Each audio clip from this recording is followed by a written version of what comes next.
চরমানের পীর সাহেবের দরবারে অন্যদিকে জামাত ইসলামে আমির ডক্টর শফিকুর রহমান উনি ওখানে গিয়েছিলেন দেখা করার জন্য। ইভেন তাদের মাঝে কথা হয়েছে।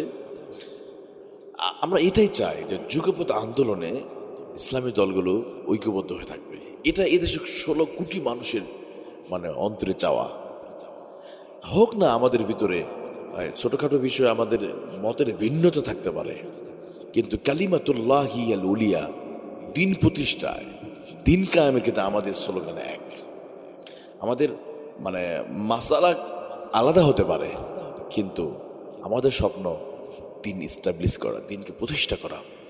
আল্লাহ তাআলা যেই বিষয় আমাদের রিপ্রেজেন্টেটিভ বানিয়েছে, পৃথিবীতে আর কোনো নবী রাসূল আসবে না।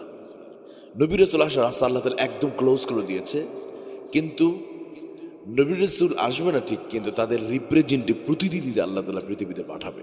এই যে আমরা প্রতিনিধি পৃথিবীতে যারা আছে, আল্লাহ রাব্বুল আলামিন কোরআনুল কারীম সূরাতুল বাকারার মধ্যে আল্লাহ বলছে, إذ قال ربك للملائكة إني جاعل في الأرض خليفة إني جاعل في الأرض خليفة। আমি পৃথিবীতে রিপ্রেজেন্টেটিভ পাঠাতে চাই, কিন্তু ফেরেশতারা মতামত দিয়েছিল না। প্রথমে তারা এতে সম্পূর্ণ ইগনোর করেছিল, কিন্তু আল্লাহ তাআলা পাঠিয়েছে, আমরাই রিপ্রেজেন্টেটিভ। তো আমরা উলামায়ে কেরাম যাদের কুলিদাবিত কোরআনে জ্ঞান আছে, যাদের হৃদয়ে স্বপ্ন আছে খেলাফা অথবা দিন প্রতিষ্ঠা করা, তারা যদি মতের সামান্য ছোটোখাটো মাসালা নিয়ে আমরা আলাদা হয়ে থাকি, স্বপ্ন ও দিন প্রতিষ্ঠা হবে না। আমরা গত 53 বছরের দেশে মানুষ দেখেছে, তারা একের পর এক নির্বাচনের আগে বিভিন্ন প্রতিশ্রুতি আমাদেরকে দিয়েছে, তাই না? সে প্রতিশ্রুতি দিয়েছে, বাট এদেশে মানুষের ভাগ্য পরিবর্তন করতে পারে নাই। এই জন্য মানুষের একবার একটা অন্তরে চাওয়া, মানুষের একবার একটা মনের স্বপ্ন আছে, একবার দেখি না এই মোল্লা হুজুরেরা টুপিওয়ালারা দেখ না পৃথিবীর অন্যান্য দেশে হচ্ছে। তো আপনারা দেখছেন আফগানিস্তান, এই মোল্লারা দীর্ঘদিন পর ক্ষমতায় আসার পরে পুরো আফগানিস্তানকে চেঞ্জ করে ফেলেছে। পৃথিবীর ভিতরে বর্তমান রিসেন্টলি যে দেশের ইকোনমিক গ্রোথ সবচেয়ে বেশি, সেটা হলো আফগানিস্তান। অথচ আফগানিস্তান না, ওরা টুপিওয়ালা পাগড়িওয়ালা, ওরা কেমন রাষ্ট্র চালাবে? ওরা তো হুজুর মানুষ, ওরা কি চালাতে পারবে?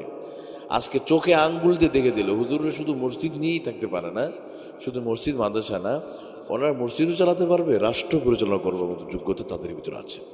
কারণ আমাদের পূর্বের ইতিহাস আছে, তাই না? আবু বকর রাদিয়াল্লাহু আনহু একসাথে তিনি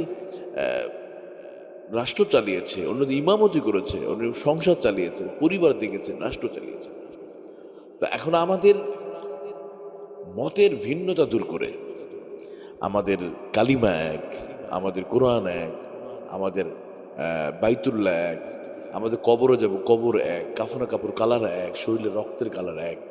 এই জন্য আসেন আমাদের কালিমাটা ঠিক রেখে, যেহেতু কালিমা এক, এটাকে সামনে রেখে আমরা ঐক্যবদ্ধ হব। আমরা প্রয়োজন হলে আরও যত এদেশের হক্কানি পীর মাশায়েখ যারা আছে, আমরা অনেক সময় অনেক দূরে ঠেলে দিতে চাই। ভাই, আমরা যদি তাদের কাছে না যাই, কীভাবে তারা হেদায়েত পাবে? তাই না? সবার কাছে আমাদের যাওয়া উচিত। হোক না সেই যেই দরবারে হোক না, তার কাছে আমার যেতে হবে, তাকে বোঝাতে হবে, তার কাছে আমি ছোট হয়ে আমি আগে যাবো। যে জামাত ইসলামী যেটা করেছে, ডক্টর শফিকুর রহমানকে আমি ধন্যবাদ জানাই। ওনার যে কর্মসূচিগুলো আমি দেখেছি, ছুটে চলেছে এই মানুষটি। সেই বন্যার সময় এক হাঁটু পানির নিচে, অর্থাৎ পানিতে এই বয়সে কখনো সিলেট, কখনো দিনাজপুর, কখনো রংপুর, কখনো রাঙ্গামাটি, একটা জায়গায় উনি ঠিক পুরো বাংলাদেশ সফর করতেছে এই বয়সে।